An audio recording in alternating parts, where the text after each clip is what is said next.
1944. aasta jaanuaris purustas Punaarmee teadupärast Leningradi all seda piiranud Saksa väed ning rinne liikus suhteliselt kiiresti Narva alla, kus ta stabiliseerus üsna pikaks ajaks. Eelmise ringvaate helilint ei ole arhiivis säilinud ja me ei tea, mida Eesti korpuse sõjameestele räägiti. Loomulikult igatsesid nemadki lõpuks koju, aga kui paljud neist teadsid, et kevadised lahingud Narva rindel kujunevad Eesti rahva jaoks üheks suurimaks vennatapusõjaks, sest ka siinpool Narva jõge Saksa mundris sõdis tuhandeid Eesti mehi. Kõige selle juures ei saa eitada asjaolu, et sundmobiliseeritute kõrval kandis Saksa mundrit ilmselt ka tuhandeid mehi, keda oli sellesse vabatahtlikult viinud sõjaeelsete repressioonide, mitmete Eestis toime pandud massimõrvade, Punaarmee taganemisel 1941 aset leidnud ekstsesside ja eeskätt muidugi juuniküüditamisega seotud läbielamised.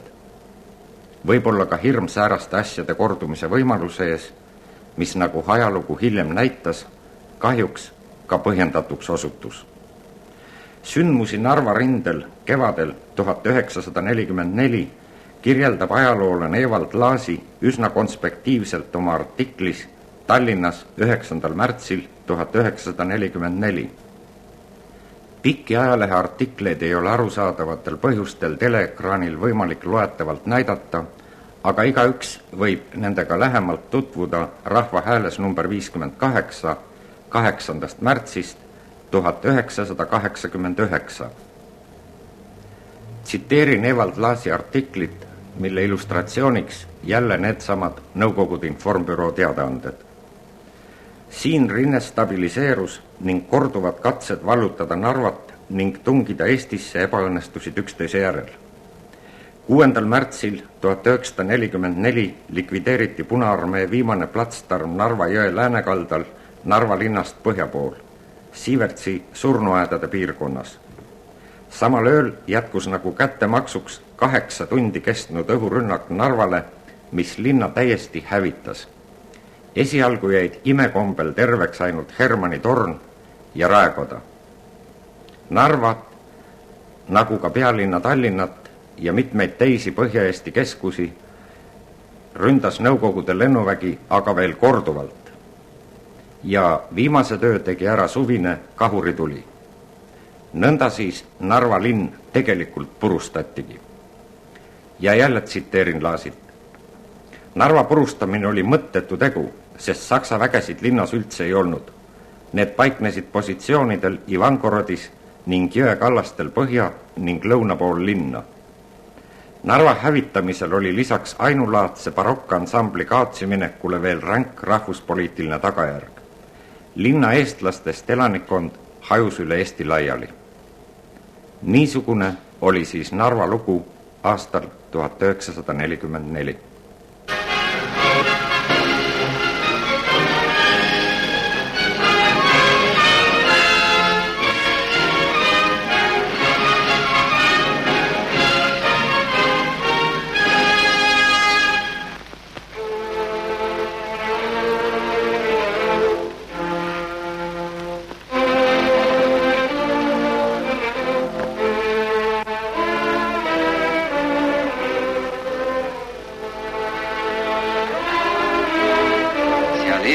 Võimutsevad veel fašistlikud barbarid.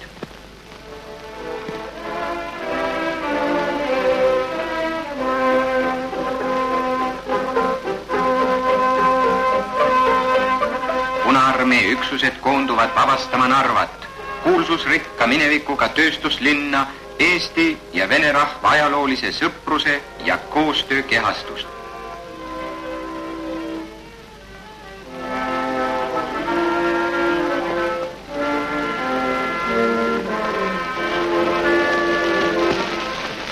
Toimub Poolas lahinguline ettevalmistus.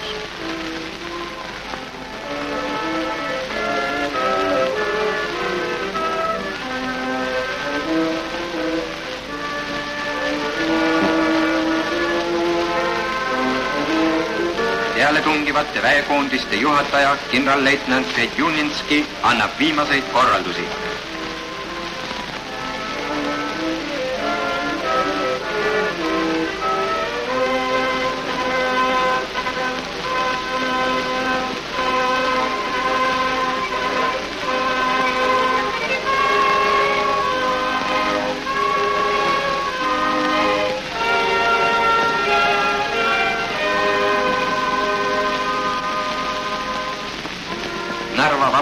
lahinguist võtavad osa ka Punaarmee Eesti Rahvuskorpuse suurtükiväelased.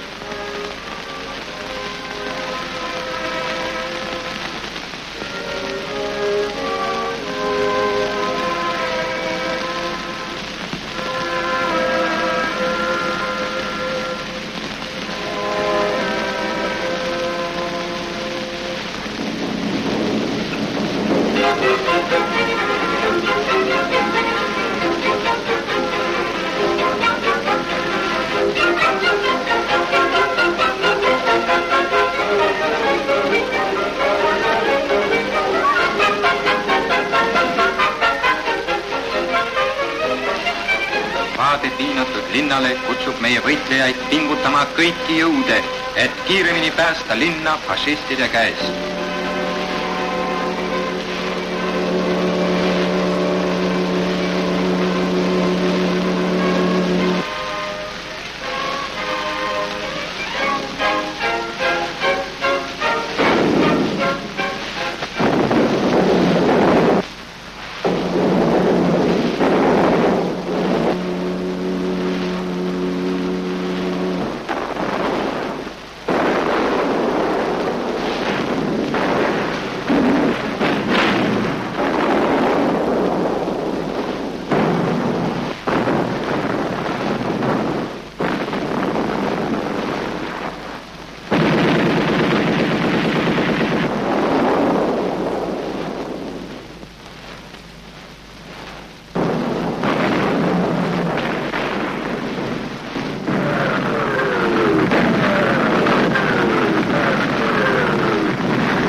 Peatumatult, pidurdamatult teostub pealetung.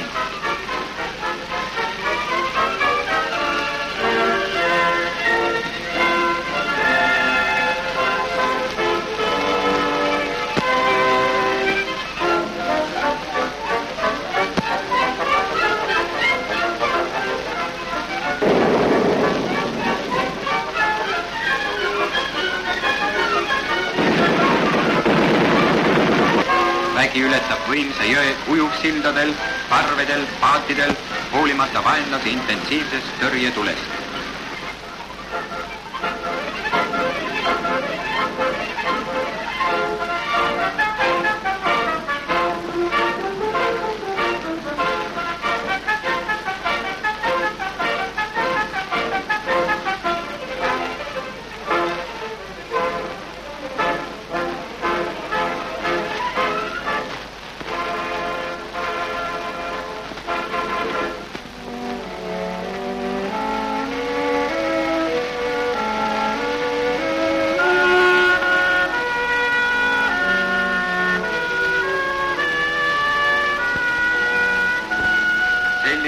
Oli Narva 1941. aasta septembris.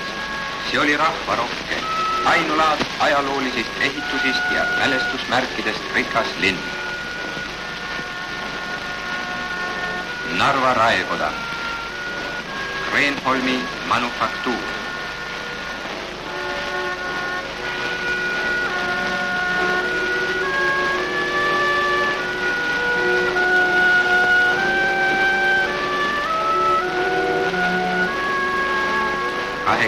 juulil 1944. aastal Narvat vaenlase küüsist vabastades nägid meie võitlejad endise õitsva linna asemel viirastuslikku varemete maad. Saksa võimud kihutasid Narvast välja iga viimsegi elaniku ja plaanipäraselt purustasid, lõhkusid, lasksid õhku ja põletasid maha kõik hooned.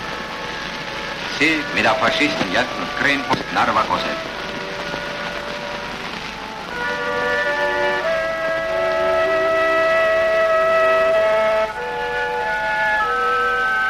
Purustatud Raekoja plats.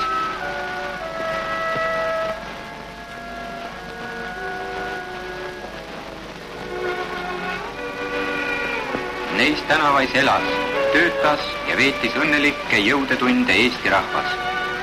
Nüüd ei või isegi need, kes kogu eluaja Narvas veetsid, ära tunda endisi kodupaiku.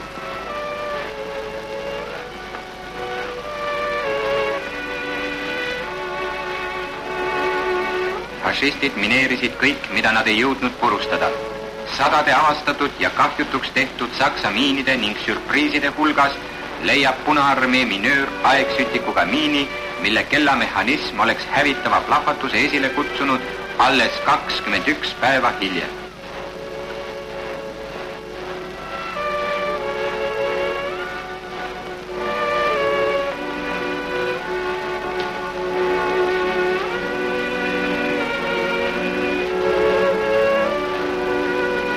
Narva rusude, Hermanni ja Jaanilinna kuulsate kindluste varemete ees ütleme kindlalt ja otsustavalt.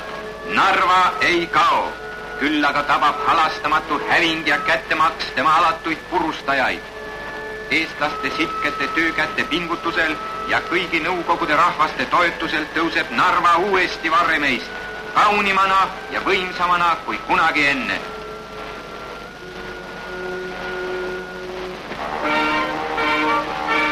Nendel lasub vastutus Narva tuhaasemete, vere ja pisarate eest.